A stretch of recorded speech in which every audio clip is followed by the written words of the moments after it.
It's an ML Sports Take here, brought to you by our good friends over at CH Insurance and Burn Dairy. Syracuse men's basketball crushed in the second half by SMU. They finished below 500 for the second straight year, and it's back-to-back below 500 seasons for the first time in 55 years for the program. And next up for Syracuse is obviously plenty of question marks. Who's going to be the next head coach? A lot of different things happening up on the Hill.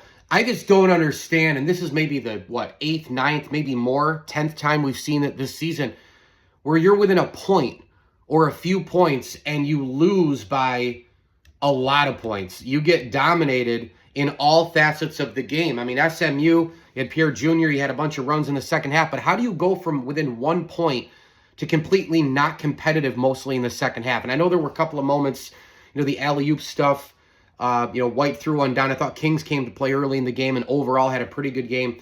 But defensive breakdowns, couple of offensive possessions, then they come down and score on you. And then all of a sudden it's is it a mental thing and physical? Is it not executing and mental physical? Is it all wrapped into one where you can go from, it being a 1 point game and even a 10-point game with plenty of time to go, because college basketball is a game of runs, and you end up losing by 17 points. I don't understand what that is. I mean, both sides obviously held the lead throughout the first half, and that's the first half. I know there's another 20 minutes of basketball.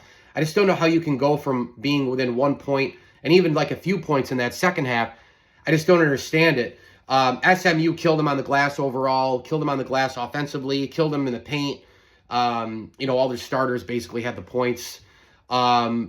But, even that Sadiq White slam, right? I mean, SMU was up 10, and, Washington and Miller get those jump shots, and then Sadiq White gets the cut alley-oop slam off the pass by George, and you're like, okay, but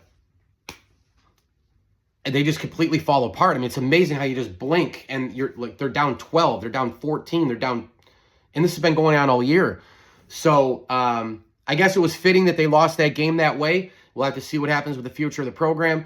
Mike Lindsley here, ML Sports Take. It's all brought to you by our great friends over at Stumbling Monkey Brewing Company, Ken's Auto Detailing, Mars Motors, and Arc of Onondaga. Head on over to arcon.org. That's ARCON.org.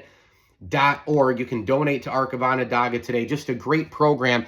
And don't forget about Arc of Onondaga's contract services. If you need some staff for custodial, recycling, light manufacturing, whatever it is, call Contract Services at ARC today, 315-401-0921. The website, arcon.org. That's ARCON.org. Arc of Onondaga, a platter sponsor. As I always tell you, enjoy the games.